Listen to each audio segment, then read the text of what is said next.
C'est l'heure du grand dossier, soyez bien évidemment les bienvenus sur LCI avec aujourd'hui cet enjeu, cette question, Liban-Hormuz, le retour de la guerre. Oui, regardez les images des avions de chasse F-16 de l'US Air Force en train d'être ravitaillés en vol lors d'une patrouille au-dessus du Moyen-Orient. Ces images, elles sont délivrées et communiquées par le centre de commandement américain et le message, il est très clair, les forces américaines dans la région sont prêtes à intervenir à tout moment. Alors, autre information, vous l'avez compris avec Nivine, les gardiens de la révolution iraniens annoncent fermer le détroit d'Ormuz. Différents sons de cloche, il est important d'y voir clair, mais oui, 48 heures après l'annonce d'un accord, nous en sommes déjà à nous demander si le retour de la guerre est possible et imminent. Pourquoi cette montée brutale en tension ?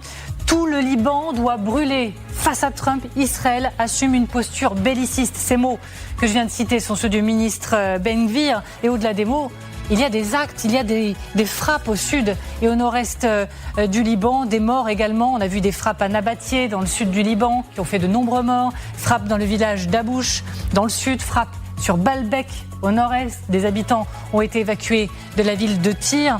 Alors depuis, il y a une annonce de cessez-le-feu, mais on comprend à quel point tout ça est extrêmement précaire. Israël dit avoir frappé plus de 80 cibles, tué des dizaines de membres du Hezbollah. Alors, Benyamin Netanyahou tente-t-il de saboter les pourparlers ? Est-ce que ça fonctionne ? Pas de négociation aujourd'hui à Genève, on va tout se dire. Dans ce grand dossier, c'est parti, Liban-Hormuz, le retour de la guerre. Écoutez, regardez. Le retrait d'Israël du Liban et la levée complète du blocus naval ainsi que le retrait des forces terroristes américaines du Golfe Persique et de la région figurent parmi les principales conditions de l'accord entre l'Iran et les États-Unis. Le détroit d'Ormuz restera fermé jusqu'à ce que ces deux conditions soient remplies. Tous les navires sont priés de ne pas s'approcher du détroit d'Ormuz pour leur propre sécurité. Tout navire qui défie cet ordre sera ciblé. Voilà ce que vous venez d'entendre, c'est une annonce des gardiens de la révolution iranien, annonce sonore pour dire c'est fermé jusqu'à nouvel ordre. Mais attention, c'est très complexe ce qui est en train de se passer, heureusement, j'ai les meilleurs sur ce plateau pour tout vous expliquer. Bah oui, comme tous les vendredis. Léa Landman, bonjour, merci beaucoup d'être avec nous. Vous êtes géopolitologue franco-israélienne, spécialiste du Moyen-Orient. Bonjour à vous, général Nicolas Richoud. Merci d'être là. Vous êtes ancien commandant de la 7e brigade blindée. Bonjour Gallagher Fenwick, merci. Bonjour Amélie. Également. Vous êtes grand reporter spécialiste des questions internationales. Bonjour à Thomas Misraki. Bonjour Amélie. Merci d'être là, grand reporter TF1 LCI. Raphaël Jérusalemi est avec nous, ancien officier du renseignement militaire israélien. Et puis nous serons rejoints, ce sera passionnant dans quelques instants, par Philippe Etienne, ancien ambassadeur de France aux États-Unis, auteur du livre Le Sherpa, mémoire d'un diplomate aux avant-postes de l'histoire. Alors les avant-postes de l'histoire en ce moment, le détroit d'Ormuz, est-il en train d'être fermé ? Est-il même déjà fermé ? Cette annonce pour leur sécurité, tous les navires sont priés de ne pas s'approcher du détroit. C'est ce que disent, Thomas, les gardiens de la Révolution. Oui, c'est une surprise et pour justifier cet ordre, eh bien, ils invoquent justement la situation au Liban. Alors, est-ce en accord avec la branche politique de ceux qui représentent aujourd'hui le pouvoir en Iran ? Ça, c'est la véritable question. Évidemment, on sait qu'il y a des différences d'interprétation dans la façon dont les négociations ont été menées ces derniers jours, que ce soit au niveau politique, dans ce qui représente aussi la sphère plus religieuse de ce pouvoir, et la sphère militaire, en l'occurrence, vous venez de citer les gardiens de la Révolution. Donc il y a cet après-midi, c'est vrai, un énorme point d'interrogation au-dessus de ce tout petit détroit. Est-ce que les bateaux sont autorisés par l'Iran à passer ? Une certitude, les gardiens de la Révolution semblent s'y opposer. Pas certain que le pouvoir politique à Téhéran soit du même avis. Ça, c'est très très important, parce que c'est l'histoire dans l'histoire. Il y a-t-il là, sous nos yeux, la fracture entre le régime et les gardiens de la Révolution qui se concrétise ? C'est une interrogation qu'on a depuis plusieurs heures maintenant, de savoir s'il y a deux voies, et auquel cas, à quel point est-ce dangereux ? Est-ce que des gardiens de la Révolution peuvent s'affranchir de l'accord et décider de frapper à nouveau à tout moment ? Oui, potentiellement, effectivement, il y a plusieurs personnages et si vous voulez, je pense qu'il faut se représenter l'interaction et la répartition du pouvoir en Iran comme des cercles qui ne sont pas nécessairement concentriques, mais avec des recoupes par endroits. Et donc le pôle le plus puissant, et ça c'est l'un des résultats de cette guerre, c'est le corps des gardiens de la Révolution islamique, avec un personnage qu'on connaît désormais bien, à savoir Ahmad Vaidi, Mais vous avez un autre personnage dont on entend beaucoup parler, qui est le président du Parlement, Ghalibaf, du côté des politiques. Et puis vous avez le guide suprême, Mojtaba Khamenei. Et d'ailleurs, les gardiens de la Révolution ont publié un communiqué, il y a quelques heures, qui s'adresse directement au guide suprême, où ils évoquent, alors de manière assez sibylline, les éventuelles différences en parlant de complémentarité et d'accompagnement. C'est bien là le constat d'éventuelles divergences, mais avec tout de même l'idée d'emprunter un chemin ensemble qui permette de matérialiser ce qu'ils estiment être une victoire militaire qui doit maintenant être traduite par des faits à la fois sur le terrain, mais en gain politique également sur les différents dossiers. Juste une chose pour dire que on va assister, me semble-t-il, et c'est déjà le cas, et vous le décriviez très bien, Amélie, énormément de déclarations et de mouvements qu'il faut comprendre dans le cadre qui est extrêmement fragile et volatile d'une négociation très concrète qui est en train de se mettre en place, où les uns les autres testent, frappent, repoussent les limites. Et donc vous avez une forme de théâtralité là-dedans, mais il y a aussi des tensions qui, elles, sont effectivement bien réelles. On peut assister à un retour des frappes via l'Iran, mais via une partie, c'est-à-dire les gardiens de la Révolution. C'est l'angle mort. On a englobé, on a dit les Iraniens participent à un protocole d'accord, mais en fait, c'est pas ça l'histoire. Il y a le régime et il y a les gardiens. Alors, c'est pas une séparation aussi claire, mais même Mojtaba Khamenei, dans la déclaration qu'il a faite, il a dit je ne voulais pas de cet accord, mais en gros, Ghalibaf m'a convaincu qu'il fallait le faire maintenant. Ça veut pas dire que je suis d'accord avec les Américains, ça veut certainement pas dire qu'on a perdu, mais en tout cas, ce qui est clair, c'est que il y a aujourd'hui une plus grande division. C'est vrai que cette division n'existait pas avant. Mais le guide suprême était le guide suprême. Aujourd'hui, vous voyez bien, on ne sait toujours pas où est Mojtaba Khamenei. Et donc, c'est clair que les gardiens de la Révolution se sont renforcés. Et après, surtout, il ne faut pas oublier que les seuls qui peuvent fonctionner avec les sanctions, sans les sanctions, mais surtout avec les sanctions, ce sont les gardiens de la Révolution, puisqu'ils sont assis sur 40% de l'économie du pays. Donc pour eux, en fait, les sanctions, c'est un moyen encore de détourner de l'argent. Eux, ils n'ont pas été frappés par tout ça. Donc eux fonctionnent. Général, pour être très clair, c'est pas parce que depuis 48 heures, on parle d'un cadre de discussion qu'il n'y a pas effectivement tous les moyens militaires toujours à disposition et prêts à tirer dans le détroit pour le stopper à tout moment. S'ils décident effectivement de le bloquer, ils le peuvent à tout instant. Ils le peuvent à tout instant, comme ils l'ont montré jusqu'à présent. Les Américains, même s'ils ont levé le blocus, sont quand même là, donc peuvent reprendre la même posture qu'hier. Alors, théoriquement, ils peuvent le faire, mais ont-ils intérêt à le faire ? Ça, ce n'est pas certain, malgré les dissensions qu'on peut voir à l'intérieur du régime, éventuellement. Je crois que le deal est tellement favorable aux Iraniens que je ne pense pas qu'ils ont intérêt à le pétarder. Alors il y a peut-être des jusqu'au-boutistes, il y a peut-être effectivement des voix discordantes, mais globalement, cet accord, ce protocole d'accord est tellement favorable à l'Iran que je crois que l'Iran a intérêt à l'implémenter, à le mettre en place. Ce que l'on voit là, par contre, c'est le blocage. Il est lié quand même à l'affaire Liban, Hezbollah, etc.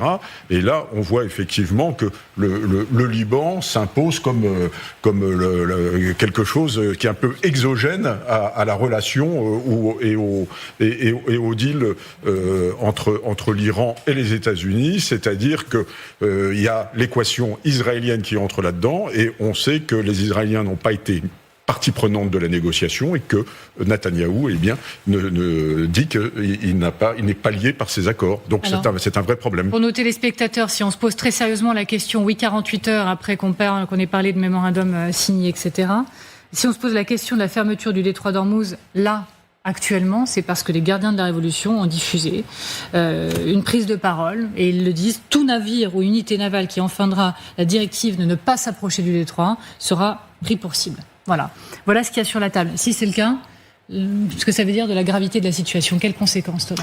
Ça remet un coup de pression et donc des tensions supplémentaires dans la région. Après, vous avez remarqué ces dernières semaines qu'il y a eu à de très nombreuses reprises des tensions très importantes. Vous parliez du Liban tout à l'heure, au Liban, mais pas seulement, avec des risques potentiels d'un retour du conflit. Mais on voit que les principaux acteurs de ce conflit n'ont pas envie d'y retourner pour l'instant.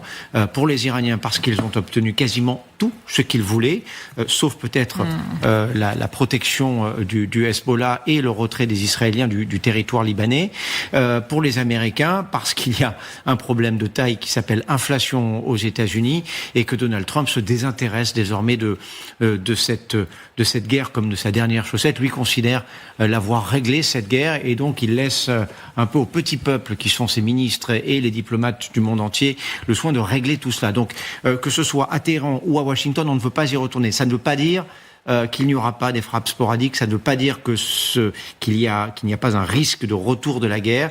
Ça veut dire que c'est un accès de tension ce vendredi. On verra ce qui va en ressortir probablement dans les heures qui viennent. Ce ne sera pas beaucoup plus long que ça. Ce qu'on voit aussi, c'est que de l'autre côté, du côté du front israélo-libanais, les choses ont l'air de se calmer un tout petit peu aussi. On va y revenir dans quelques instants. Merci beaucoup d'être avec nous, Raphaël Jérusalemi, ancien officier du renseignement militaire israélien. Alors bien évidemment, avec vous, on va revenir dans quelques instants sur les frappes israéliennes sur le Liban, cette annonce de cessez-le-feu, mais l'extrême précarité de la situation. Je voudrais juste avoir votre avis sur ce que vous comprenez de la situation dans le détroit d'Ormuz quand les gardiens de la révolution, et je dis bien les gardiens et pas le régime, annoncent que le détroit est fermé. Alors, les gardiens de la révolution vont beaucoup s'amuser avec l'histoire des détroits parce qu'ils ont découvert ici une botte secrète qui n'est plus secrète mais qui marche. On en veut pour preuve qu'il y a quelques jours, ils ont même menacé de fermer le détroit de Bab el-Mandeb dans la mer Rouge avec les Houthis du Yémen. Donc, ils sont passés à la guerre des détroits. Je pense qu'il y a ici, comme dans tout accord de cessez-le-feu, lorsqu'il arrive à l'échéance où il doit vraiment être entamé sérieusement, chacun tire un petit peu la corde à son côté, chacun tâte l'autre, voit ce qu'il a dans le ventre. On va voir la même chose entre le Hezbollah et les Israéliens. Et on va voir surtout la réaction de Donald Trump qui, jusqu'à présent, avale toutes les couleuvres possibles et imaginables. On reste ensemble, bien sûr, Raphaël Jérusalemi, mais effectivement, Gallagher Fenwick, est-ce que tout ça, c'est la preuve, quoi qu'il en soit, que l'Iran a la main, que c'est l'Iran qui donne le rythme, qui, effectivement, a ce levier, cette arme absolue toujours entre les mains, de décider à chaque minute, on ouvre, on ferme et vous suivez. Oui, il faut toujours rappeler, si vous voulez, l'idée de la prise d'otage d'une partie de l'économie mondiale via ce goulot d'étranglement par lequel circulait, avant le 28 février, 20% de l'énergie fossile mondiale sous la forme de pétrole, de gaz, donc de GNL, mais aussi l'hélium, la pétrochimie et une partie des ingrédients nécessaires aux engrais.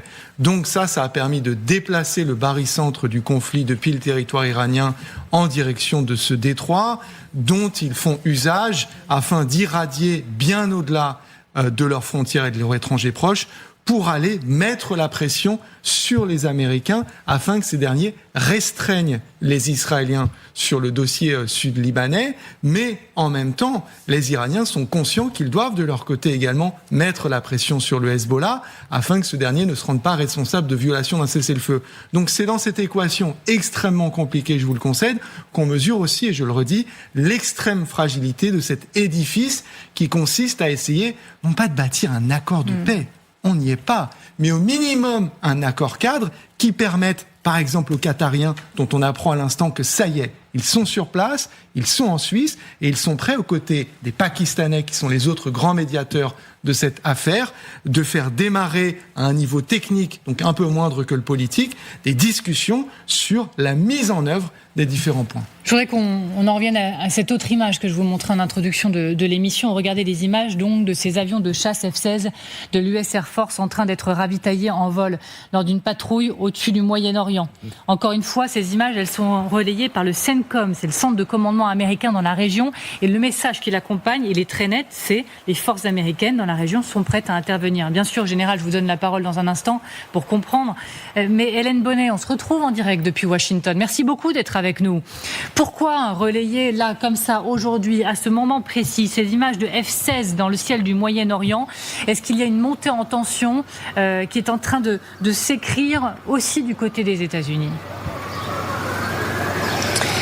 Alors une montée en tension peut-être pas, mais en tout cas c'est une manière de montrer que le bras de fer continue, qu'il y a toujours des moyens militaires à disposition des États-Unis dans la région. Les forces sont présentes et vigilantes. Voilà le message du CENTCOM. À un moment où on voit que ce cessez-le-feu, ou en tout cas cet accord qui a été signé, est fragilisé. Fragilisé pourquoi ? Parce qu'il y a Donald Trump qui fait face à des critiques, des démocrates dans son propre camp aussi. Chez les républicains, il y a ce cessez-le-feu qui n'entre pas en vigueur entre le Hezbollah et Israël, en tout cas pas dans les faits, avec en coulisses des tentatives de négociation pour l'instaurer. Et puis aussi l'attitude des gardiens de la révolution qui fragilise les discussions, d'ailleurs discussions qui à ce stade ont été annulées. Donc Donald Trump fait face à tout ça. Il s'agace, il veut montrer qu'il peut brandir la menace, mais on sent qu'il ne veut pas aller à l'escalade. Ça se sent dans ses derniers messages. Il estime que l'Iran est fini, a été vaincu en quelque sorte, et qu'il lui n'est pas désespéré d'obtenir un accord, que ce sont eux qui le voulaient. Et puis surtout, il fait référence à ces 60 jours de négociation, signe qu'il n'a pas abandonné cette option, qu'elle reste privilégiée. Donald Trump veut négocier et ne surtout pas partir vers une escalade. La difficulté, était résumée sur CNN par un commentateur qui disait: le problème, c'est que pour l'instant, tout ce qui a été mis sur le papier, ce sont des mots, il faut des actes. Merci beaucoup Hélène Bonnet, merci beaucoup. En direct depuis Washington, bien sûr, on se retrouve un peu plus tard. Alors comme promis, Général, je me tourne vers vous. Cette carte postale américaine dans le ciel du Moyen-Orient à base de F-16, quelle est l'analyse que vous en faites ? De manière très très simple, on voit bien que les États-Unis, qui sont dans une posture délicate, je dirais, sur le plan politique, essaient de montrer une image de projection de puissance et de domination absolue de l'espace aérien, ce qui est une réalité. Bon, très bien. Ceci dit, moi, ce que je vois là-dedans, c'est que il n'y a pas de vecteur dans ce qu'il montre, dans ce qu'il nous présente pour faire face aux crises à venir, de vecteurs ou de moyens nouveaux par rapport à ceux qu'ils ont mis en œuvre depuis 4 mois et qui n'ont abouti à rien. Donc, je me demande si ces images ne sont pas contre-productives quelque part, parce que les F-16, ils sont en l'air depuis 4 mois, ils ont bombardé de manière très intense l'Iran, pour des résultats que l'on connaît, et alors sur le plan de la domination militaire, on n'en discute pas, les Américains sont véritablement supérieurs, etc. Mais ça aboutit à un résultat politique qui est désastreux pour les Américains. Donc l'image de 2 F-16 en l'air en ravitaillement en vol montre que on est prêt, oui, on est prêt, mais and so what ? Qu'est-ce qui se passe ensuite s'il faut remettre le détroit d'Ormuz est fermé, s'il faut remettre la pression sur les Iraniens demain, on recommence à bombarder de la même manière avec les mêmes modes d'action qui ont montré leur inefficacité depuis 4 mois. Moi, je ne suis pas persuadé que c'est la bonne image qu'il faille montrer dans ce cas-là, véritablement. Raphaël Jérusalemi, votre analyse des F-16 à nouveau affichés, annoncés dans le ciel du Moyen-Orient par les Américains ? Alors, tout à fait d'accord avec le général Richoux, ça crève les yeux, je pense. Il suffit de bon sens, en dehors de nous les militaires, je pense que toute personne comprend très bien que l'effet de dissuasion américaine est devenu un petit peu pathétique après les dégonflements de Donald Trump. Par contre, là où ça devient un petit peu dangereux pour tout le monde, c'est qu'effectivement, il y a un protocole d'accord sur le papier et rien sur le terrain.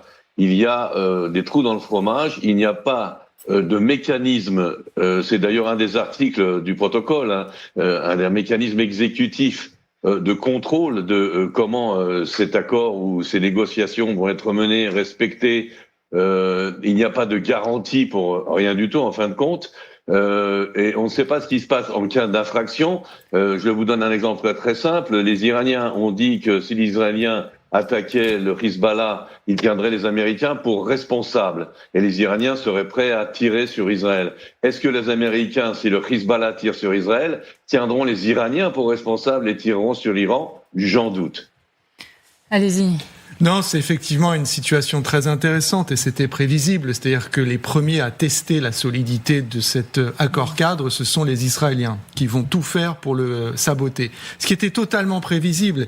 Et de même que l'on parlait des éventuelles divisions au sein du régime de la République islamique d'Iran, l'une des victoires potentielles de ce même régime, c'est le découplage réel ou, j'allais dire, mis en scène entre les alliés américains et israéliens. Pour l'instant, et on va peut-être en parler, on a les paroles les plus virulentes jamais prononcées par un président et un vice-président des États-Unis à l'endroit d'Israël, mais pas d'actes qui pourraient éventuellement faire changer l'attitude des autorités israéliennes. Et on le voit que à la fois Donald Trump, J.D. Vance, son vice-président, et d'autres font attention à épargner Benjamin Netanyahou dans leurs commentaires, quoique, mais quid des actes? Ce qu'on apprend par un quotidien israélien, Ma'ariv, et j'en termine par là, c'est qu'il y a une gradation dans les actes éventuels des Américains. Pourquoi par retard de livraison d'armes, fin de l'assistance opérationnelle, et puis in fine, ça ce serait le plus dur, et ce serait un séisme, embargo sur les livraisons. Faisons le point, puisque c'est central, vous l'avez compris, dans la montée en tension. Faisons le point sur la situation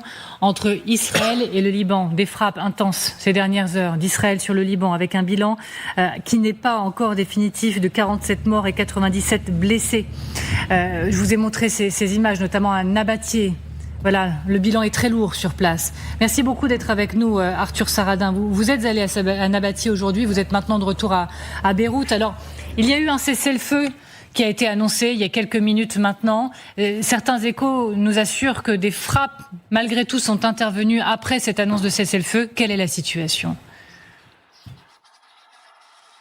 Ah oui, puis je vous l'assure également, on a eu en effet des bombardements qui ont été continus toute la journée à Nabatieh, des bombardements qui étaient intenses comme peuvent l'être les journées les plus fortes de la guerre ces dernières semaines, avec presque toutes les 5 minutes des colonnes de fumée qui s'élevaient sur les collines voisines, dans les villages, au cœur de la ville, ce qui explique d'ailleurs ce bilan de 47 morts qui ne fait pas vraiment penser à une situation de cessation des hostilités au Liban. Et en effet, le cessez-le-feu annoncé, alors par voie de presse, on a entendu le Hezbollah qui aurait trouvé un accord avec l'armée israélienne. Le Hezbollah s'étant engagé, si on en croit ses officiels aussi, à cesser le feu, n'a pas vraiment tenu. J'allais dire qu'il a été presque rompu dans la minute parce qu'il devait entrer en vigueur à 16h et qu'à 16h15, on y était encore. Il y avait encore des bombardements dans le cœur de la ville, des motos qui ont été prises pour cible presque juste en face de nous dans la région de Nabatieh par des tirs de drones. Alors à voir si justement avec les heures qui passent, peut-être qu'il y aura une accalmie, mais on en est quand même déjà au 5e cessez-le-feu au Liban depuis le début de cette guerre. Alors les civils n'en ont pas vraiment une confiance aveugle envers ces déclarations. Et d'ailleurs, même si beaucoup étaient revenus ces derniers jours à Nabatieh pour notamment des fêtes religieuses, en tout cas des commémorations religieuses comme la Ashura pour les chiites, ils ont tous pris le chemin retour aujourd'hui. On a vu des routes fantômes comme au plus fort de la guerre et des civils qui, comme au début du conflit, prenaient la fuite pour rejoindre la capitale. Merci beaucoup, merci précieux Arthur Saradin. On se retrouve un peu plus tard également dans cette émission. Je voudrais vous entendre, bien sûr, Raphaël Jérusalemi depuis Israël. Je vais vous poser la question assez cash qui monte ces dernières heures. Est-ce que Benjamin Netanyahou a, quoi qu'il en soit, décidé de saboter les pourparlers ? Et si oui, estimez-vous qu'il a les moyens de le faire et qu'il a raison de le faire ? Alors, j'ai l'impression que non, qu'il est en fin de compte en train d'obéir à Donald Trump et de ne pas écouter ce que lui recommande Tsahal. Peu importe quelle va être sa décision politique, parce que, comme l'a aussi rappelé le général Richoux, il y a eu énormément d'acquis militaires, américains ou israéliens, et pas de suivi politique derrière. Et Benjamin Netanyahou, il est le champion pour ne pas savoir capitaliser sur un acquis militaire. Je pense qu'aujourd'hui, la grande urgence, ce n'est pas notre relation avec Washington, elle s'arrangera tôt ou tard, c'est notre relation avec Beyrouth. La grande urgence, c'est de s'entendre avec les Libanais, parce que dans tout ça, on parle du Hezbollah, d'Israéliens du Hezbollah, mais quand même un pays qui s'appelle le Liban et un peuple libanais, et c'est quand même avec eux qu'il faut s'arranger. C'est donc Jérusalem, Beyrouth maintenant, c'est cet axe-là qui est le plus important, le plus urgent. Je pense que dans la semaine qui vient, avec l'aide des Américains et d'autres médiateurs, il faut absolument intensifier les négociations. Si on parle déjà de protocole d'accord et d'accord entre les Iraniens et les Américains, auxquels je ne crois pas du tout, je crois absolument dans la possibilité, un jour, bien sûr, pas demain matin, d'une paix entre les Libanais et les Israéliens. On reste ensemble, Raphaël Jérusalemi, et dans quelques instants, c'est Philippe Etienne également qui va venir nous rejoindre sur ce plateau, ancien ambassadeur de France aux États-Unis. Alors, la grande question, effectivement, depuis quelques heures, c'est faut-il craindre un retour de la guerre ? Certes, il y a eu cette annonce, plus ou moins, de cessez-le-feu, Hezbollah, Liban, mais en réalité, Arthur vous l'a dit, les frappes n'ont pas cessé d'Israël en direction du Liban. Et puis, par ailleurs, les gardiens de la Révolution annoncent la fermeture du détroit. Ils continuent, j'ai les mots sous les yeux, de mettre la pression sur le régime pour le fermer. fermer ce détroit? Auront-ils gain de cause? À quel point la situation est-elle précaire? J.D. Vance perd patience face à Benjamin Netanyahou. Quelle est la marge de manœuvre des États-Unis? Quels sont les moyens également dont dispose Donald Trump pour tenter de faire cesser réellement la situation? Peut-elle repartir à tout moment? Voilà nos enjeux. On continue d'en parler ensemble. À tout de suite.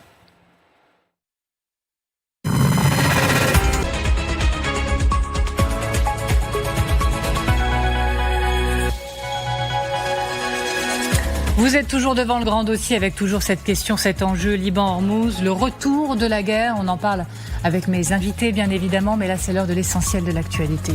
Une situation comparable à août 2003, voilà ce qu'il faut redouter selon Météo France qui s'est exprimé il y a quelques minutes.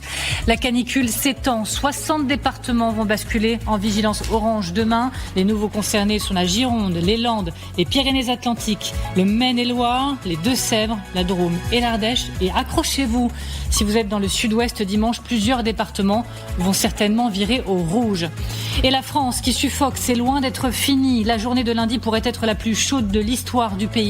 La vigilance rouge sera étendue au centre-ouest. Des températures de l'ordre de 40 à 42, voire 43 degrés sont attendues dans ces régions. Et puis, à la une de l'actualité, bien sûr, il y a l'autopsie du corps de Liana qui révèle que la jeune fille de 11 ans a été violée, bâillonnée. L'ADN du suspect a été retrouvé sur le corps. 3 semaines après la découverte de la collégienne dans un silo agricole du Gers, les analyses scientifiques livrent des éléments, vous le voyez, accablants au sujet de Jérôme Barella, contre qui les poursuites pourraient être élargies. Voilà pour l'essentiel de l'actualité. Nous reprenons donc le fil de ce grand dossier Liban-Hormuz, le retour de la guerre. Nous sommes toujours, j'en suis ravie, avec Léa Landman, merci d'être là, Général Richoux, avec Gallagher Fenwick, avec Thomas Misraki, Raphaël Jérusalemi est toujours en direct avec nous, merci à vous. Et Philippe Etienne, donc merci infiniment d'avoir accepté l'invitation. Soyez le bienvenu sur ce plateau, ancien ambassadeur de France aux États-Unis. Et vous êtes l'auteur du livre Le Sherpa, mémoire d'un diplomate aux avant-postes de l'histoire, aux éditions Taillandais. On est vraiment ravis de vous recevoir. Merci d'être là. Le détroit est fermé, annoncent les gardiens de la Révolution. Je précise, les gardiens de la Révolution par le régime. Il y a dissension, c'est intéressant justement de le noter. Il y a ces images du détroit qui seraient donc fermées selon certaines annonces et par ailleurs des images de F-16 américains en train d'être ravitaillés. Ça c'est le commandement américain qui en fait la publicité il y a quelques heures, quelques minutes seulement, histoire d'envoyer un message important. Parce qu'il se passe quelque chose. Il y a une montée en tension. Le point de départ, ce sont les frappes israéliennes. C'est le gouvernement israélien qui promet d'ouvrir les portes de l'enfer au Liban. C'est Israël qui dit avoir frappé plus de 80 cibles et tué des dizaines de membres du Hezbollah. Ce ne sont pas que des mots, donc ce sont déjà des actes. Et ça, on va y revenir ensemble. Thomas Misraki pour expliquer, raconter à nos téléspectateurs ces dernières heures de tension. Donc Thomas, des frappes sur le Liban et notamment sur la région de Nabattié. Oui, Nabattié, c'est une région, c'est aussi une ville que l'on voit derrière ces collines et c'est considéré par les Israéliens comme un repère du Hezbollah. Alors, pour plusieurs raisons. D'abord parce que dans cette région, et j'y étais encore il y a une dizaine de jours, eh bien, les sols sont truffés de tunnels et donc les combattants du Hezbollah se replient par rapport à la ligne de front, remontent vers Nabattié pour d'abord se réorganiser et puis ensuite redescendre. Et ça m'amène au deuxième point. Nabattié, c'est aussi un chemin direct vers le front qui permet donc au Hezbollah d'alimenter ce même front en armes et en matériel humain. Un mot pour vous dire que c'est une grande ville quand même, Nabattié, 75 000 habitants, c'est à 75 km environ au sud de Beyrouth et depuis maintenant un mois, elle est bombardée tous les jours. Pour vous donner un ordre d'idée, nous on a essayé d'y aller à plusieurs reprises, on ne peut pas y aller sans le Hezbollah et le centre-ville de Nabattié aujourd'hui est complètement détruit. Quand on s'y rend, on peut se rendre à proximité, en périphérie de ville, où il y a encore un hôpital, l'hôpital de la région qui reste opérationnel. Et les Israéliens ont aussi largement bombardé le nord-est du Liban. Oui, alors notamment la ville de Baalbek qui se trouve dans le nord de la plaine de la Beka. Alors ça c'est une ville antique avec des temples romains du 1er et du 2e siècle, magnifique. La différence entre Baalbek et Nabattié, alors Nabattié a été vraiment bombardé, Baalbek aussi bien sûr, mais beaucoup moins. Il y a encore des gens qui vivent sur place, 80 000 personnes environ. Là on est à 90 km disons à l'est, au nord-est de Beyrouth. Baalbek aussi c'est un point de repli pour les combattants et certains commandants du Hezbollah. Hezbollah. C'est pour ça que cette ville est bombardée. Mais ce que cela nous dit, j'aimerais qu'on revoie la carte, c'est que Israël ne s'interdit rien. Les Israéliens avaient considéré que toute cette zone ici, en dessous du fleuve Zahrani, était considérée donc comme une zone de combat. Ça, c'est le fameux fleuve Litani. Aujourd'hui, vous voyez, avec Baalbek, on remonte par là. Et donc on va frapper beaucoup plus au nord. Si les Israéliens étaient au courant de l'arrivée de ce cessez-le-feu, ce qu'ils ont fait jusqu'à il y a quelques minutes à peine, c'est frapper au maximum pour détruire, donc vous l'avez dit, 150 cibles du Hezbollah. Il y a eu, je crois, 47 morts, 97 blessés sur les dernières heures de bombardement au Liban. Et ça, ce sont des images de la population qui fuit au sud. Pourtant, certains étaient revenus, croyant que les choses pourraient s'apaiser. Alors ça, c'est un point très intéressant. Cette image, vous vous en rendez pas compte, mais ici, il y avait un pont qui a été frappé donc par les Israéliens. Ça, c'est la route qui amène vers Tyr. Alors, si vous descendez là, c'est vers Tyr. Là, ça remonte vers Beyrouth. Ce qui est très intéressant, c'est quand on passe ici, normalement, il n'y a strictement personne. Il n'y a pas une voiture, rien du tout. Et là, vous le voyez, eh bien, ce sont très certainement des réfugiés. Ce qui nous permet de dire ça, c'est la façon dont ces véhicules sont chargés. Mais cette autoroute, moi, je l'ai pris encore il y a quelques semaines, complètement vide d'habitude. Et là, vous le voyez, ce qui s'est passé, c'est qu'à l'annonce de l'accord entre les États-Unis et l'Iran, de très nombreuses personnes sont retournées vers le sud, et ces personnes ont dû repartir après les bombardements de ces dernières heures. Merci Thomas. On reste ensemble, on est avec Arthur Saradin. Merci beaucoup d'être avec nous, Arthur. Vous étiez un peu plus tôt dans la journée à Nabatieh vous-même, vous êtes de retour à Beyrouth. Thomas le disait, il y a eu une annonce de cessez-le-feu entre Israël et le Hezbollah. Oui, mais enfin, vous l'avez constaté, des frappes se sont poursuivies sur le Liban. Oui, depuis en fait toute la nuit de jeudi à vendredi, c'était, je disais, à Nabatieh, une des journées les plus violentes que j'ai pu voir dans cette ville, qu'on a couvert à de nombreuses reprises, notamment dans les environs de cet hôpital où il y a des positions de défense civile de la Croix-Rouge, des civils qui sont réfugiés un peu en marge de la ville, et ça faisait partie des journées qui étaient les plus intenses depuis le début de la guerre. Donc vraiment pas le paysage d'un véritable cessez-le-feu, des bombardements sur les collines voisines, aussi dans le cœur de la ville. Plusieurs membres de la défense civile qui ont été tués, ciblés dans ces frappes. On a pu avoir plusieurs noms qui nous sont remontés par ces équipes qu'on suit aujourd'hui. Des combats qui étaient nourris avec le Hezbollah dans la région de la colline de Ali Tahrir, qui est une région disons, très stratégique parce qu'elle domine la ville de Nabatieh, et l'armée israélienne entend bien l'adjoindre à cette grande bande d'occupation qui serpente toute la frontière sur 10 km d'est en ouest. À 16h, quand le cessez-le-feu a été annoncé, on a encore entendu des bombardements et on les a vus dans cette région du sud-est du Liban. Peut-être que c'était le message qui n'était pas encore tout à fait passé, que ça menait vers des escalades qu'on va pouvoir constater dans la journée, mais pour l'instant, les civils ne sont pas revenus parce que la guerre est encore là. Merci beaucoup Arthur Saradin, merci beaucoup d'avoir été avec nous. Alors je me tourne vers vous, monsieur l'ambassadeur Philippe Etienne. La question, encore une fois, qui monte, c'est Benyamin Netanyahou fait-il tout pour torpiller l'accord ? Et selon vous, est-ce que cela fonctionne ? Ce qui est sûr, c'est qu'il y a eu un désalignement croissant entre Netanyahou et Trump, qui ont commencé ensemble cette guerre et que Trump veut finir. Mais Netanyahou, lui, il veut la continuer au moins au Liban. Il a engagé son crédit sur cette offensive contre le Hezbollah. Or, dans l'accord signé par les présidents iraniens et américains, le premier point obtenu par l'Iran mentionne bien que le cessez-le-feu s'applique aussi au Liban. Donc, le Premier ministre israélien, qui joue aussi l'avenir de sa carrière politique, puisqu'il y aura des élections en Israël dans quelques mois, lui, il l'a dit d'ailleurs, il souhaite continuer son action au Liban. Il est soumis d'ailleurs à la pression de plusieurs de ses ministres.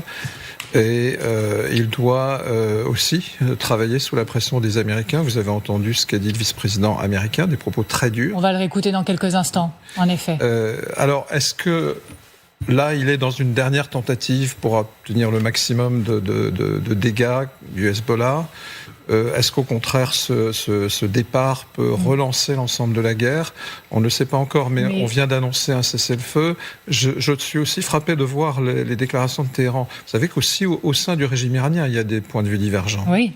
Et là, on n'est pas pressé. Ça veut dire quoi ? Ça veut dire qu'en fait, les dirigeants iraniens, ils savent que le président américain, lui, il veut cette fin de conflit. Effectivement, on n'est pas pressé. C'est parce qu'on a vu des Iraniens, il y a quelques minutes encore, dire qu'il n'y a pas d'urgence pour des retrouvailles en Suisse. Voilà. Puisque nous, on a signé un accord, le point 1 dit clairement cessez-le-feu au Liban. bon, il n'y a pas de cessez-le-feu au Liban, on n'applique pas l'accord, mais nous, on n'est pas pressés. Ça veut dire qu'en fait, ils pensent que de l'autre côté, il y a quelqu'un qui, lui, aimerait bien que ça s'applique, c'est-à-dire réouvrir le détroit d'Ormuz, c'est-à-dire avoir de meilleures conditions économiques. Mais c'est pas déjà, pardon, ça va être très simple, c'est pas déjà fichu. On devait avoir des retrouvailles aujourd'hui en Suisse pour signer. Bon, finalement, on discute pas, on fait des déclarations pour dire non seulement du côté des gardiens de la Révolution qu'on ferme le détroit d'Ormuz, de l'autre côté, et pourtant c'est les plus modérés, entre guillemets, bon, il n'y a pas d'urgence à se retrouver. Est-ce que tout ça n'a pas déjà explosé en vol, quoi ? Écoutez, moi je ne sais pas ce qu'en pensent vos autres invités.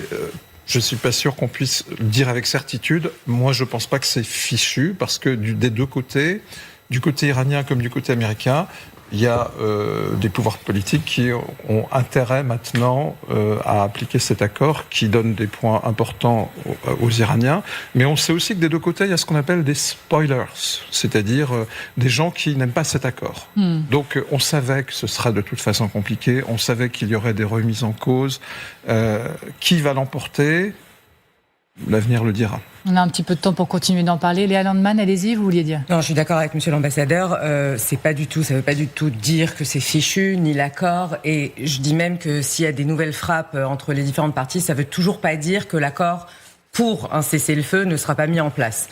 Et ça, c'est toujours important de le dire parce que c'est un cadre de discussion. C'est pas encore un accord final. Je voudrais quand même essayer de changer l'angle de la question quand on posait la question de est-ce que Netanyahou essaye de saboter l'accord avec l'Iran. En fait, depuis le début, le Liban et Israël veulent complètement délier les deux fronts.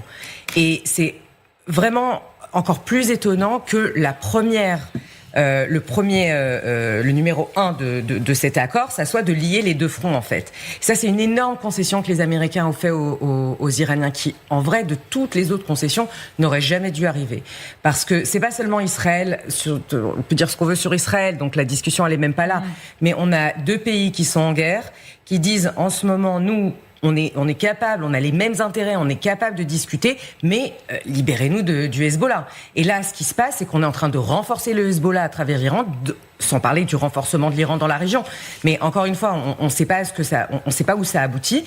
Entre-temps, de parler que d'Israël qui viole le cessez-le-feu au Liban, c'est juste une désinformation. Hier encore, il y a 4 soldats israéliens qui ont été tués. Le Hezbollah n'a jamais en fait cessé n'a jamais respecté le cessez-le-feu comme Israël ne l'a jamais respecté. Alors, il faut qu'on prenne la direction des États-Unis. On est attendu par Hélène Bonnet. Oui, j'aime pas faire attendre les équipes sur le terrain. Merci beaucoup, Hélène, d'être avec nous en direct. Je reviens sur les images de F-16. Alors, c'est pas une obsession, mais il y a quand même un message qui a été envoyé par les États-Unis. Ça vaut la peine d'être décrypté. Ce sont ces images donc de F-16, ces avions américains de l'US Air Force, et c'est le commandement américain qui a relayé ces images ces toutes dernières heures avec un message très clair. On est prêt à intervenir à tout moment. Donc Hélène Bonnet, la question que l'on vous pose, alors que certains Iraniens, gardiens de la Révolution, disent on ferme Ormuz, que de l'autre côté on a des frappes qui se poursuivent sur le Liban, est-ce que quand on se réveille du côté des États-Unis ces dernières heures, on se dit attention, il y a une montée en tension et est-ce qu'on s'y prépare ? La présence de ces avions, c'est clairement un message. C'est montrer que les États-Unis ont toujours une force militaire dans la région qui est prête à intervenir. Le CENTCOM parle de vigilance, de présence toujours sur place. Et d'ailleurs, Donald Trump avait annoncé une levée du blocus américain, mais pas du tout un retrait des troupes. Et il avait dit que s'il le fallait, il pourrait de nouveau faire usage de la force militaire. Ceci étant dit, on sent quand même qu'il y a une volonté de la part de l'administration Trump de ne pas aller à l'escalade. Le média Axios parle de négociations en coulisses pour essayer de remettre en place un cessez-le-feu entre Israël et le Hezbollah. Il y a quelques minutes, Donald Trump a reposté un message du sénateur républicain Lindsey Graham qui soutient sa politique, la paix par la force, tout en précisant que la diplomatie continue. Et Donald Trump lui-même sur son réseau social cet après-midi a parlé à nouveau de ces négociations de 60 jours jours. Attendons de voir ce qui se passe. Donc on sent que c'est cette voie qui est privilégiée. D'ailleurs, il avait aussi expliqué qu'il ne voulait pas nécessairement reprendre les bombardements parce que ça ne servait pas à grand-chose. Hier sur Axios, c'est ce qu'il a dit. Et puis que surtout, il voulait éviter une dépression économique mondiale. Donc pour tous ces arguments et tous ces indices que l'on voit ces dernières heures, on comprend que l'objectif, c'est d'éviter à tout prix qu'une reprise des hostilités. Et c'est sans doute ce qu'est en train d'essayer de faire Donald Trump aujourd'hui. Merci beaucoup Hélène Bonnet depuis Washington. Alors monsieur l'ambassadeur, vous avez cité tout à l'heure J.D. Vance qui a eu des propos d'une rare véhémence à l'encontre des membres du gouvernement de Benyamin Netanyahou et de Benyamin Netanyahou lui-même. On va le réécouter et puis justement on va essayer d'analyser ça précisément juste après. Regardez. Je pense que mon message pour eux est double. D'abord, Donald Trump est le seul chef d'État dans le monde entier qui est compréhensif envers Israël aujourd'hui. Il se trouve être le chef d'État de la première puissance mondiale. Si j'étais au gouvernement israélien, peut-être que je n'attaquerais pas le seul allié puissant qui me reste sur la planète. J'aimerais également ajouter qu'au cours des 3 derniers mois, les 2 tiers des armes défensives qui ont protégé votre patrie ont été fabriquées par des Américains et financées par l'argent des contribuables américains. Alors, monsieur l'ambassadeur, de quels moyens de rétorsion disposent clairement les États-Unis si effectivement ils veulent stopper le bras de Benyamin Netanyahou et de son gouvernement? Est-ce qu'ils peuvent, les Américains, retirer des défenses, de l'aide, lâcher complètement ce gouvernement? Alors d'abord, 2 remarques sur ce qu'on vient d'entendre. C'est une pression exceptionnelle sur Israël, exceptionnelle parce qu'elle est publique et vigoureuse. Il y avait déjà des pressions américaines sur Israël pour préserver et pour soutenir cet accord que le président Trump a voulu signer et pour mettre fin à ce conflit. Mais là, c'est effectivement c'est très inhabituel. La deuxième remarque, c'est qu'elle ne vient pas de n'importe qui. Elle vient du vice-président américain qui incarne le parti de la paix, qui avait toujours exprimé des doutes sur cette guerre. Donc, il se joue aussi quelque chose à l'intérieur des États-Unis. Ensuite, les moyens de pression éventuels des États-Unis, il les cite. Il dit que, en fait, Israël a sa sécurité assurée par l'équipement militaire américain. La question est de savoir jusqu'où le président Trump, qui, comme le dit le vice-président Vance, a un énorme crédit en Israël, compte tenu de tout ce qu'il a fait avec et pour Israël, dans son premier comme dans son deuxième mandat, jusqu'où il exercera cette pression. Pour l'instant, je crois qu'on est tous d'accord, en tout cas ceux qui se sont exprimés sur ce plateau, comme votre correspondant à Washington. L'option préférée à Washington, c'est effectivement de garder cet accord, de commencer à appliquer cet accord, pour des raisons économiques notamment, et donc de trouver les moyens de cesser aussi les combats au Liban. Et je pense que les États-Unis sont intervenus en coulisses pour obtenir ce cessez-le-feu, sans qu'on puisse savoir s'il sera effectivement respecté ou non. Respecté assez longtemps pour que l'accord, le premier accord, soit signé, soit mis en œuvre, et surtout que la négociation des 60 jours, les fameux 60 jours, s'engage. On va retourner voir Raphaël Jérusalemi depuis Israël dans un instant, mais Général Richoux, moi, très concrètement, je veux savoir quels sont les leviers très concrets des États-Unis pour stopper Israël? Donc, est-ce qu'ils peuvent, du jour au lendemain, quasiment, enlever des défenses, des missiles, des avions, etc.? Oui, théoriquement, oui. Je voudrais juste dire une chose qu'on précise pas suffisamment, c'est que l'accord a une tare originelle, c'est que Israël n'a pas été partie prenante. Donc ça veut dire que les 2 parties, Iran et USA, se sont engagés, l'un pour son proxy, le Hezbollah, et les États-Unis pour Israël, sans demander l'avis des Israéliens. Donc là, vous voyez, vous avez déjà un problème. Alors donc, concrètement, ouais. Alors concrètement, ils peuvent faire beaucoup de choses. Il y a 4 milliards de dollars qui sont donnés tous les ans pour pouvoir armer Israël, c'est un don. Ils ont après 3,8 milliards, je crois, à peu près. Donc ça, c'est quand même énorme. Ensuite, on se rappelle que quasiment toute l'aviation israélienne est équipée américaine. C'était F-15, F-16, F-35, les gros porteurs, etc. Donc véritablement, ça, c'est américain. Donc si les pièces détachées, les approvisionnements, la logistique n'arrivent plus, l'aviation israélienne va rester au sol très rapidement, vraisemblablement. Et puis ensuite, c'est vrai que dans les vecteurs défensifs, au moins tout ce qui est patriote, il y a un certain nombre de vecteurs qui viennent des États-Unis, même si les Israéliens aujourd'hui développent leur propre, comme comment ça s'appelle, la fronde de David, etc. sont typiquement israéliens. Donc il y a véritablement des moyens de pression. Iront-ils jusque-là ? Je n'en suis pas persuadé, mais je pense que Benjamin Netanyahou, face à la colère américaine, connaît ses limites. Et on sait que Donald Trump a réussi, notamment en juin 2025, au moment de la guerre des 12 jours, de retenir Israël par les bretelles et de faire demi-tour aux chasseurs. Va-t-il y parvenir cette fois encore, Raphaël Jérusalemi? Il y a eu des mots quand même extrêmement forts du côté d'Israël ces dernières heures. Le Liban doit brûler. Itamar Ben-Gvir, ministre de la Sécurité nationale israélien. Il faut faire parler le feu, ouvrir les portes de l'enfer. Ça, ce sont les mots de Bezalel Smotrich, autre ministre du gouvernement de Benyamin Netanyahou. Selon vous, Benyamin Netanyahou, cette fois, ira jusqu'au bout et il est prêt à assumer le bras de fer total avec Donald Trump et d'ailleurs, pensez-vous qu'ils doivent le faire, vous, personnellement? Alors, bien que Benjamin Netanyahou ait commis la vaste gaffe de joindre messieurs Ben-Gvir et Smotrich à son gouvernement, ce sont quand même deux personnes qui ne sont pas la référence, ni de l'opinion publique israélienne, ni même de la politique du gouvernement. Je peux dire que ce sont deux idiots utiles et des gens extrêmement dangereux parce que ce sont des racistes, des fascistes, et je ne tarirai pas en description de ce que ces personnages représentent. Mais ils ne représentent certainement pas la majorité et le gouvernement israélien. Et donc, ici, c'est vrai qu'il y a eu un langage violent de la Maison-Blanche. C'est jamais que du langage. On connaît les aboiements de Donald Trump. Vance, c'était un peu plus surprenant. Je pense que ici, il faut absolument garder son sang-froid et être patient et attendre. Parce que cet accord va capoter tout seul. On n'aura pas besoin de le saboter.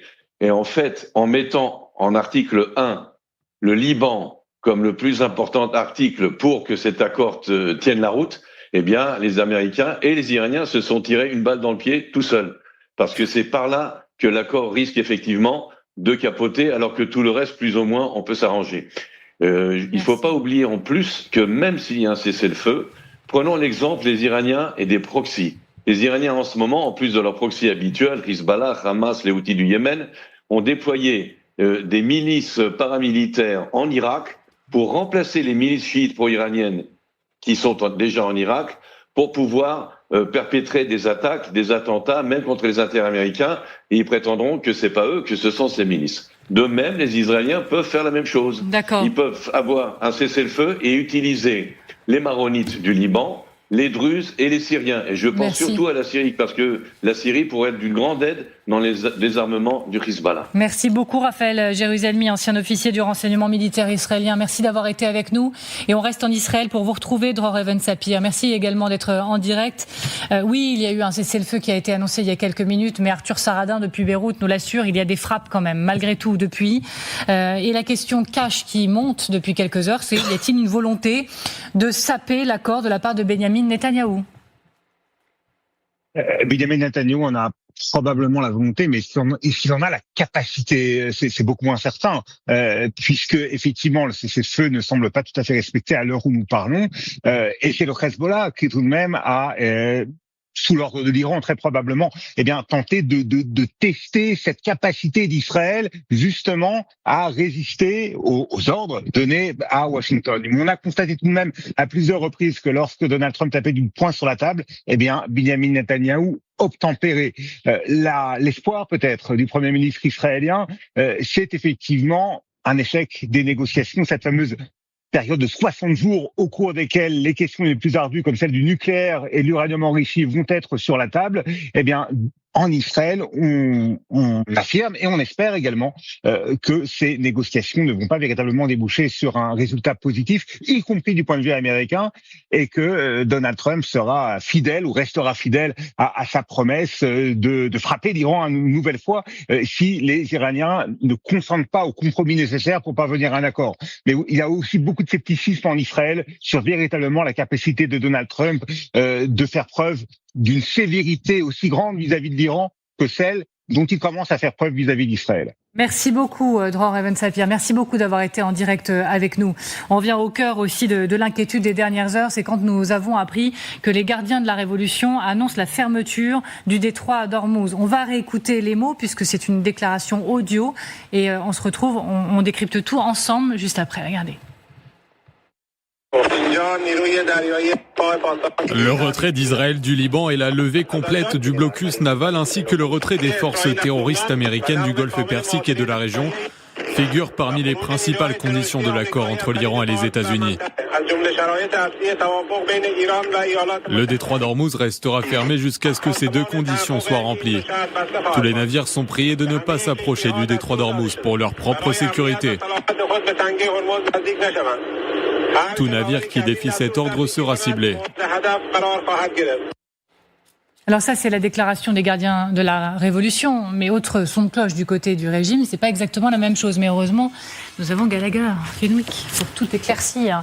Alors pourquoi Gallagher, les gardiens de la Révolution annoncent-ils fermer Ormuz? Et puis le niveau de crédibilité, peut-être qu'il faut accorder. Sachant que quasiment au même moment, il y a une déclaration, donc concomitante, de la part du ministère iranien des Affaires étrangères, qui par son porte-parole fait savoir qu'en réalité, l'accord cadre est appliqué et le détroit reste ouvert. Pourquoi cette dissension? Alors, soit il y a une théâtralisation good cop, bad cop entre les deux afin de maintenir l'attention sur ce qui est devenu l'un des barycentres de ce conflit qui a permis aux Iraniens, au régime, de mettre la pression sur les Américains via l'économie mondiale, puisqu'il faut le rappeler, ce goulot d'étranglement, c'est 20% de la circulation des énergies fossiles, pétrole, GNL, mais également d'autres matières extrêmement importantes, l'hélium, mais encore des ingrédients nécessaires pour la fabrication d'engrais. Donc, on le voit, le régime se sert du détroit d'Ormuz pour faire pression pour qu'il y ait un retrait d'Israël du Liban et un retrait des forces américaines, non pas du Liban, mais dont la région des Américains qui sont, et on l'a vu tout au long de ces 4 mois de guerre, massivement présents au Proche et au Moyen-Orient, notamment par le biais de bases. Alors dire qu'on referme le détroit comme le font les gardiens de la Révolution, ça veut dire quoi concrètement? C'est d'abord un impact très fort dans le champ psychologique, puisque vous l'imaginez bien, les assureurs, les armateurs, tout le monde surveille cela. Donc une simple déclaration peut refroidir les ardeurs. Par ailleurs, les autorités iraniennes font savoir qu'il y aura désormais la mise en place d'un système qui nécessite que 48 heures avant le passage souhaité, l'armateur prenne contact avec cette autorité montée de toutes pièces par le régime et qui régirait le point de passage, l'autorité dite du détroit du Golfe Persique. Et par ailleurs, il y a toujours cette menace, celle de drones qui peuvent être envoyés de n'importe où de ce territoire, dont il faut rappeler qu'il fait 1 700 000 km² et qui, en venant percuter un navire civil, refroidirait lui aussi les ardeurs. Rappelez aussi, si on revient à la carte, que ce chenal juste devant les côtes iraniennes, il fait quelques 30 km, il est très très court et donc facilement contrôlable par les Iraniens depuis la terre, par ces drones et puis aussi par cette flotte dont on a énormément parlé mais qu'on a très peu vu en action. Souvenez-vous-en, ces petits bateaux qu'en persan on appelle les Zulfikar, qui peuvent aller jusqu'à 100 km/h et qui peuvent en essaim menacer encore une fois la circulation dans ce lieu ô combien important pour l'économie mondiale. Et on les voit là, les cette flotte moustique aussi, selon notre expression. Avec leurs armes à bord. On reste ensemble pour dire bonjour à Siavash Ghazi. Bonjour, merci beaucoup d'être avec nous. Vous êtes correspondant RFI et France 24 en direct depuis Téhéran. Siavash Ghazi, on se demande dans cette émission si l'Iran, si Téhéran s'apprête à riposter alors que Israël a poursuivi ses frappes et peut-être même les poursuit encore malgré une annonce de cessez-le-feu avec le Hezbollah. On voit une annonce des gardiens de la Révolution de fermeture du détroit. Bref, est-ce que l'Iran est en train de monter en tension et est-ce que l'Iran se prépare à une reprise de la guerre? En fait, il y a de plus en plus de déclarations depuis 2 ou 3 heures. Malgré ce qu'a dit le porte-parole du ministère des Affaires étrangères, qui a dit que pour l'instant il n'était pas question de fermer le détroit d'Ormuz, donc des déclarations à la fois dans le sens d'une fermeture du détroit d'Ormuz tant que l'accord n'aura pas été appliqué totalement, Et puis on parle de plus en plus d'une frappe iranienne contre Israël parce que l'Iran estime que donc l'accord est violé de la part d'Israël et de la part des États-Unis qui avaient promis de faire le nécessaire pour empêcher toute attaque israélienne contre le Liban. Donc on en parle de plus en plus de différentes déclarations, différents responsables évoquent de plus en plus une frappe iranienne contre Israël. Alors est-ce que on va assister à une frappe ou est-ce que c'est un moyen de faire pression sur les États-Unis pour que les États-Unis à leur tour fassent pression sur Israël pour faire cesser les attaques contre le Liban et obtenir un retrait des forces israéliennes du sud du Liban. La question est posée ici aussi à Téhéran, mais ce qui est certain, c'est que le guide suprême iranien a été très très clair dans son message lorsqu'il a affirmé qu'il avait des réserves sur donc un accord avec les Américains. Il a dit que, alors je le cite, il a dit donc à la demande du président iranien qui dirige le Conseil suprême de la sécurité nationale, il a accepté cet accord, avait ordonné donc son application, mais il attendait avec la population iranienne, et c'est la phrase qu'il a écrite, qu'il attendait de voir si les engagements du président iranien sont tenus à la fois pour défendre les intérêts de l'Iran, mais aussi les intérêts de l'axe de la résistance, ça veut dire le Hezbollah libanais, les Houthis au Yémen ou d'autres groupes encore alliés de Téhéran. Ça veut dire que il y a de plus en plus de pression pour que l'Iran agisse contre Israël. En fait, l'enjeu, c'est de montrer qui est le vrai patron de la région désormais. Est-ce que c'est Israël ou est-ce que c'est l'Iran? Et donc, dans ce contexte-là, avec cet enjeu, on peut s'attendre à une action iranienne contre Israël si jamais les États-Unis n'obtiennent pas l'arrêt des frappes contre le Liban et le retrait de l'armée israélienne du sud-Liban. Merci beaucoup, Siavash Ghazi. Merci beaucoup d'avoir été avec nous en direct depuis Téhéran, correspondant RFI et France 24. Philippe Etienne, quelle réaction des États-Unis selon vous? Alors qu'on voit très bien, Siavash nous dit, l'Iran là est en train de faire monter sa pression sur la situation. Menace maintenant d'une frappe éventuelle. Oui, enfin, dans ce que vos correspondants dit, il y a un élément intéressant aussi qui se joue, c'est le rapport de force dans la région à moyen long terme. Mais pour le court terme, pour moi, il y a deux choses en Iran, et c'est ça qui conditionnera l'attitude des États-Unis. Il y a d'une part, tactiquement, la pression mise sur les États-Unis, parce que les Iraniens, en négociant ce mémorandum, ont bien vu que la partie américaine était pressée de réouvrir. Donc ils utilisent à plein la question du détroit d'Ormuz. Est-ce que l'enregistrement qu'on a entendu, c'est assez logique finalement. Vous n'appliquez pas certains points de l'accord, donc on n'applique pas la réouverture des détroits d'Ormuz. Et ça, c'est la pression sur les Américains. Il y a un autre élément qui, à mon avis, existe, parce qu'on en a vu beaucoup de signes, en Iran même, c'est qu'en Iran, il y a un débat sur cet accord. Il est relativement favorable aux Iraniens, mais malgré tout, en Iran, il y a des gens qui disent, attention, nous, on est contre, après surtout l'assassinat de nos dirigeants, tout accord avec ces pays, on ne peut pas leur faire confiance, et surtout, on ne veut pas lâcher nos alliés, nos proxys, parce que c'est l'avenir de l'influence de notre régime, et finalement une garantie de sécurité pour le régime iranien à l'avenir. Donc je crois que ce sont ces éléments à la fois tactiques et de débat de fond qui se jouent en Iran. Par rapport à cela, les États-Unis, ils maintiennent aussi la menace. On a vu les avions, c'est ce que votre correspondant disait.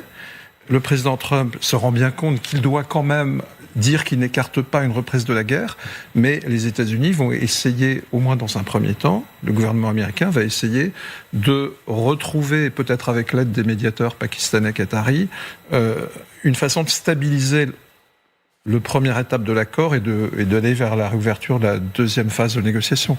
Mais évidemment, les États-Unis doivent maintenir cette menace possible d'une reprise, parce que sinon, ils sont trop affaiblis, malgré toute la puissance militaire qu'ils ont déployée dans la région.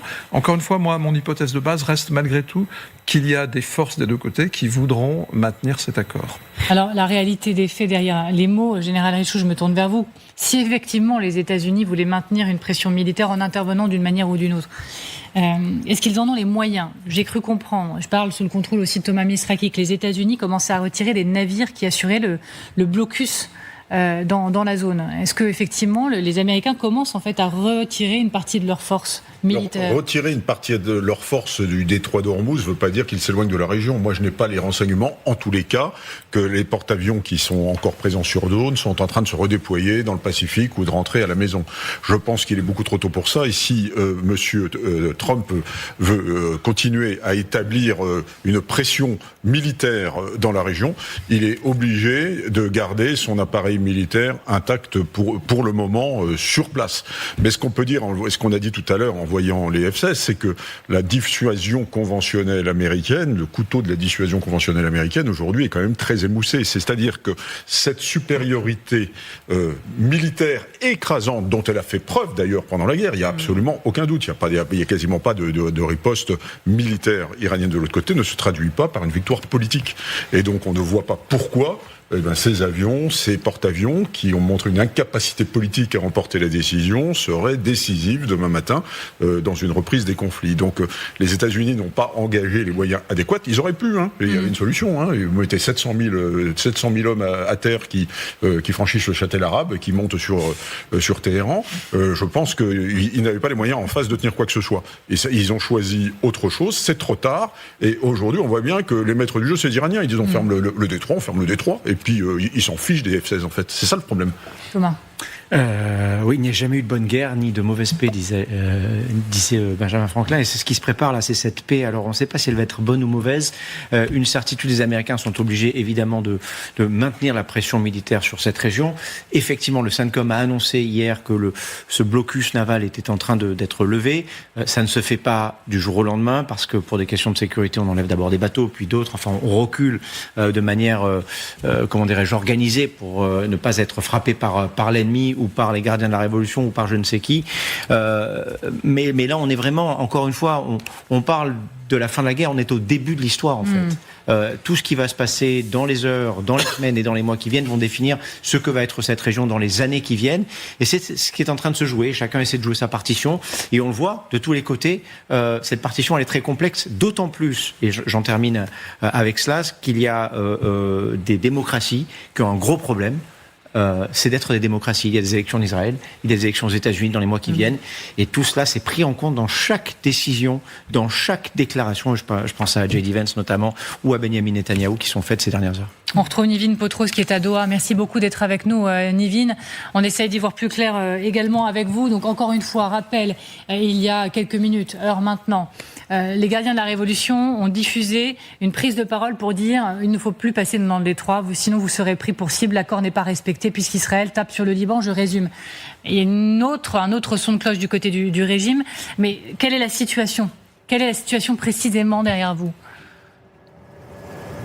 Alors présentement, c'est la confusion, pour ne pas dire la fracture entre les déclarations des autorités iraniennes et les gardiens de la Révolution sur le devenir du détroit d'Ormuz. Vous l'avez dit, avec d'abord cette déclaration diffusée dans l'après-midi par les gardiens de la Révolution en réclamant, en affirmant plutôt que le détroit d'Ormuz serait fermé parce que les Américains ne respectaient pas les termes de l'accord, en laissant notamment Israël frapper le Liban et en ne se retirant pas de la région. L'agence de presse Tassim, qui est affiliée aux gardiens de la Révolution, a également communiqué dans la foulée pour expliquer que le détroit devait absolument être fermé. Sauf que les autorités iraniennes, par la voix du porte-parole du ministère iranien des Affaires étrangères, affirment que le détroit est ouvert.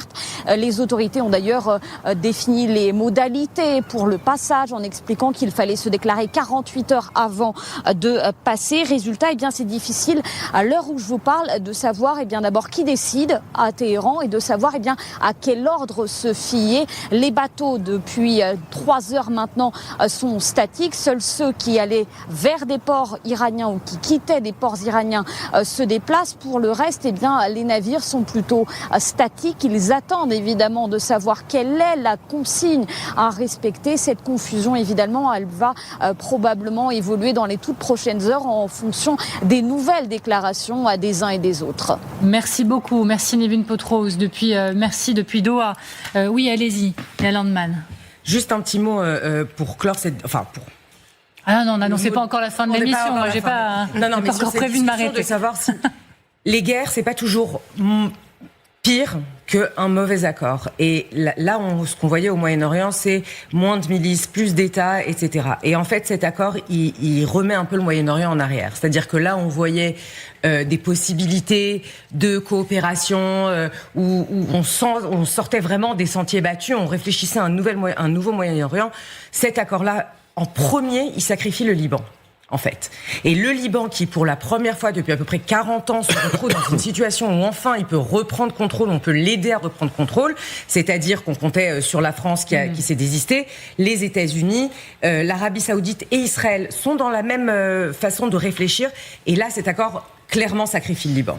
Vous levez le doigt, monsieur l'ambassadeur, je vous en remercie, mais je me permets également, parce que je voudrais quand même vous soumettre une déclaration de Donald Trump auprès de nos confrères américains d'Axios, qui en gros, savoure sa victoire, et pour lui, ce qui vient de se passer, c'est la preuve de sa puissance. Regardez. Avez-vous connu des limites à vos pouvoirs à la suite de ce conflit ? Je n'ai pas de limite. Aucune ? Je n'y ai pas encore été confronté. Je sais qu'il en existe, mais je ne les ai pas encore atteintes. Alors, ancien ambassadeur de France aux États-Unis que vous êtes, il a prouvé via cette guerre, Donald Trump, qu'il n'avait aucune limite à son pouvoir.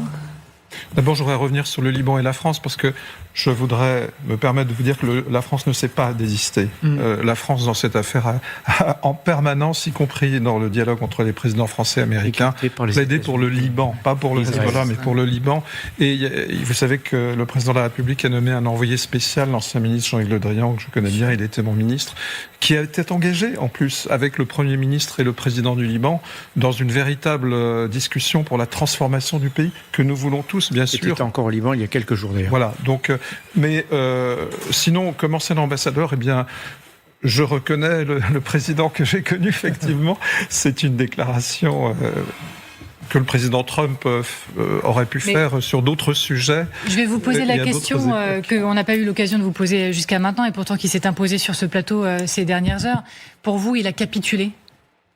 On a parlé de capitulation, voire de reddition du président américain. Ce sont des mots que vous pourriez utiliser, vous ? Non, moi je crois que il a des priorités. Sa priorité, c'est à la fois pour des raisons de politique intérieure, et puis parce que cette guerre qu'il a commencée a des conséquences sur l'économie mondiale. Et c'est pas seulement, on parle pas seulement des États-Unis. On a des conséquences en Europe, on a des conséquences encore plus graves en Asie. Donc sa priorité, et le régime iranien le sait, il joue avec, c'est de terminer ce conflit pour réouvrir la circulation dans le détroit d'Ormuz, dont le régime iranien a découvert qu'il avait là un levier extraordinaire. Donc à partir de là, effectivement, cela donne des moyens de pression, des moyens de négociation à ce régime. Mais après, c'est une question de priorité.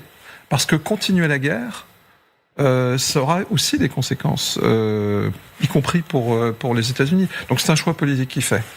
En quelques mots, Gaël. Mais je crois que l'état dans lequel nous nous trouvons actuellement n'est ni celui de la paix, ni celui de la guerre, mais de la non-guerre. Et en l'occurrence, Donald Trump a capitulé, et c'est une bonne chose, parce qu'il n'y a rien de plus dangereux qu'une personne qui est face à la défaite et qui refuse de la voir. Il ne le verbalisera pas, mais au moins on peut lui reconnaître une tendance, c'est-à-dire que quand il est en train de perdre, il arrête, il reprend ses billes et il part. Je remercie beaucoup Philippe Etienne d'avoir accepté notre invitation aujourd'hui. On en était ravis. Merci beaucoup à vous, Léa Landman. Merci Général Richoux. Merci à vous, Gallagher. Merci beaucoup, Thomas Misraki. Merci à vous de nous regarder, bien évidemment. Et vous le savez, vous pouvez nous écouter, nous retrouver en podcast avec le QR code qui est là. Vous flashez, vous scannez. Vous voulez le faire, Gallagher, ou pas ? Absolument, juste là. Voilà, exactement, parfait. Et sur toutes les plateformes habituelles, vous nous retrouvez.